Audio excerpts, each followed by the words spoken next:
Hello and welcome back to Learn English the Easy Way. I'm your host, Sarah. And I'm Eric. It's great to be with you all again. So, Sarah, today we thought we'd talk about something everyone can relate to, the workday.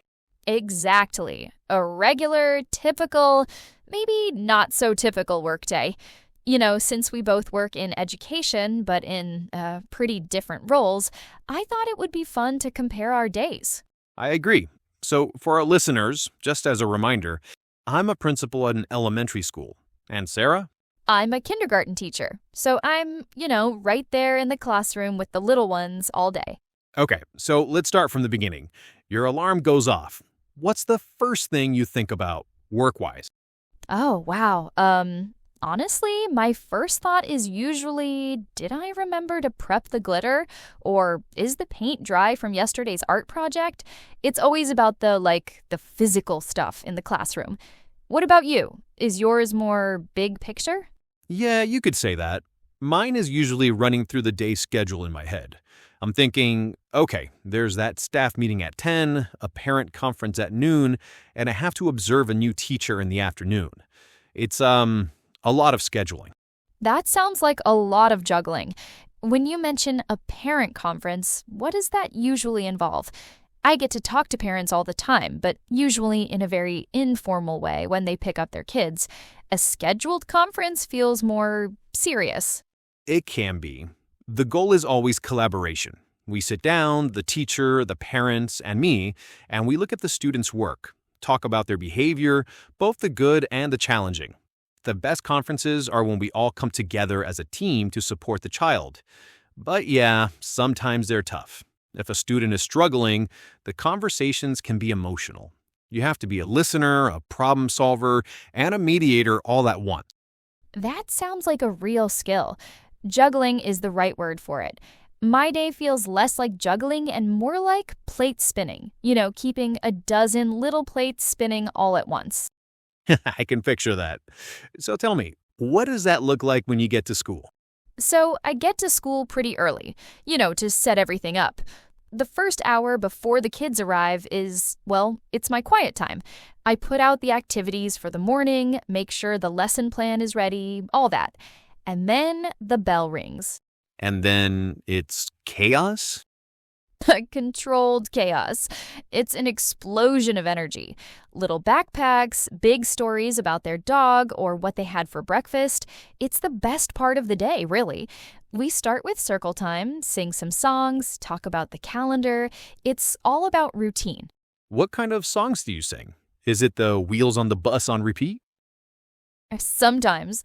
We have our classics, but we also use songs to learn. Like we have a song about the days of the week and another about the seasons. It helps them remember. And just the other day, this was funny. We were learning about animal sounds, and I asked one little boy, Leo, what sound a cow makes, and he looks at me very serious and says, "Move out of my way." That's great. Kids say the most amazing things. You mentioned learning centers earlier. For our listeners who might not know, what exactly are those? Oh, of course. They're the cornerstone of my morning. Basically, after our group circle time, the kids have time to explore different centers around the room. Each one has a different focus. So we'll have a reading corner with pillows and books, a block area for building, an art easel, a puzzle table, and my favorite, the sensory bin. Right now, it's filled with sand and little plastic dinosaurs. The idea is that they're learning through play. They're practicing social skills like sharing and taking turns at the block center, or developing fine motor skills by piecing together a puzzle. It's that controlled chaos I mentioned. That's interesting, because my morning is the opposite of routine. I try to be visible in the hallways when students arrive, saying hello, but after that, my day can go anywhere. A teacher might need help with a student, a parent calls with a concern. My schedule is sort of a suggestion. Yeah, you have to be ready for anything. I guess I do too, but it's more like being ready for a sudden glitter spill or a fight over who gets to be the line leader. A glitter spill. Sounds surprisingly stressful. It is. You'll be finding glitter for weeks. So, after our morning learning centers, we have recess and then lunch. My lunch is usually about, 15 minutes long, eaten while supervising the kids. Do you get a lunch break? Sometimes I try to walk through the cafeteria, connect with the students. But a lot of days I end up eating a sandwich at my desk while answering emails. There's always something that needs immediate attention. Oh, I know that feeling. So, what comes next for you in the afternoon? Afternoons are for meetings and paperwork for me. A lot of my job is, administrative. I'm reviewing curriculum, managing the school budget, planning for future events. It's the less glamorous side of being a principal. I try to get into a few classrooms, though. It's the best way to see all the great work the teachers are doing. When you say managing the school budget, it sounds so official and complicated. What does that actually involve on a day-to-day basis? Are you just sitting in a room full of money? I wish. No, it's mostly spreadsheets and priorities. Basically, we get a certain amount of money for the whole school year, and I have to decide how to, allocate it. So a big chunk goes to salaries, of course, but then I have to budget for everything else. Books for the library, new computers, art supplies, yes, including your glitter, even things like electricity and heating. The hardest part is when you have more needs than funds. A teacher might have a fantastic idea for a new reading program, but you have to check if there's enough money. It's a constant balancing act. You mentioned observing a new teacher. I have to admit, that was always the most nerve-wracking part of my first couple of years. What do you actually look for when you're in the classroom?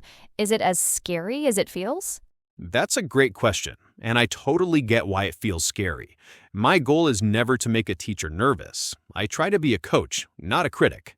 So first, I'm not looking for a perfect lesson. That's not realistic. I'm looking for connection. Is the teacher connecting with the students? Are the students engaged with the material? Then I look at the mechanics, things like classroom management, how they transition from one activity to the next. But really, the most important thing is seeing a teacher who is trying, who is passionate. The technical skills can be taught. Passion, that has to be there from the start. Mm-hmm. My afternoon is nap time. I think a lot of adults will be jealous of that. Right? So for about an hour, it's actually quiet in my room. That's when I do my planning for the next day or write notes to parents. After nap, we have a snack, one more story, and then it's the end of the day. Packing up, finding lost mittens. It's another round of controlled chaos. And my end of the day is dismissal duty. I'm usually outside making sure all the kids get on the right bus or find their parents. It's a nice way to end the day, to actually see the students and families. After they're all gone, that's when my second workday begins. Yes, the after-school work. Cleaning up, prepping for tomorrow, meetings. People think teachers work from 9 to 3, but that's just not true. Not at all. I'm often at school until 6 or later. But, even on the tough days, it's worth it. For me, the best feeling is seeing a program we started really helping students, or seeing a teacher I've coached just thrive. Oh, absolutely. For me, it's the little moments. It's when a child who has been struggling to write their name finally does it, or when a really shy student volunteers to share something with the class. Those are the moments that make all the glitter spills and crazy days totally worth it. Well, that's a perfect place to wrap things up, I think. It's so interesting how different our regular workdays are, even though we're in the same field. It really is. And to our listeners, we hope this conversation gave you some new vocabulary and a peek into what a day at school can look like. You heard words like staff meeting, lesson plan, recess, and of course, glitter spill. Yes, the all-important glitter spill. Thank you all so much for tuning in to Learn English the Easy Way. Join us next time when we'll be talking about hobbies and free time. Until then, keep practicing. Bye. Bye, everyone.